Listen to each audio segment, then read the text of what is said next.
Headlines आप जान चुके हैं। आपको हम खबर देंगे। ईरानी मुसल्लह अफवाज के चीफ ऑफ जनरल स्टाफ की नेवल हेडक्वार्टर्स आमद।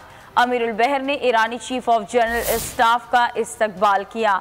ईरान के चीफ ऑफ जनरल स्टाफ को रिवायती अंदाज में गार्ड ऑफ ऑनर भी पेश किया गया।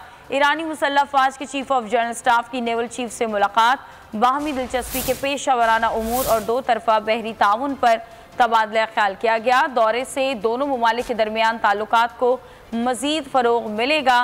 तर्जुमान के मुताबिक बाहमी दिलचस्पी के पेशा वराना उमूर और दो तरफा बहरी ताउन पर तबादला ख्याल हुआ। अहमद मंसूर नुमाइंदा खुसूसी लाइन पर मौजूद हैं, इस बारे में मजीद उनसे जानेंगे। अहमद, आगाह कीजिएगा। देखिए, ईरानी मुसल्लह अफवाज के चीफ ऑफ जनरल स्टाफ अपने वफद के हमरा पाकिस्तान के अहम दौरे पर हैं। उनकी यहाँ हुकाम से मुलाकातें जारी हैं। गुज़श्ता रोज आर्मी चीफ के साथ भी मुलाकात हुई थी।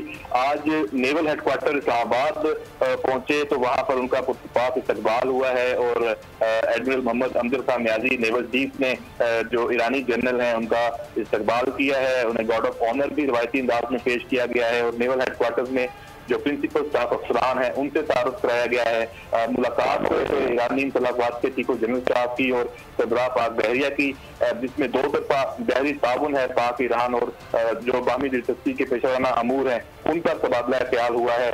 किसी की जो मैरीटाइम सिक्योरिटी सूरत हाल पर बातचीत की गई है और तर्जमान पाक बहरिया का कहना है कि इस दौरे से दोनों ममालिक के माबैन ताल्लुकात हैं उनको मजीद फरोग मिलेगा। जी, बहुत शुक्रिया आगाह करने के लिए अहमद।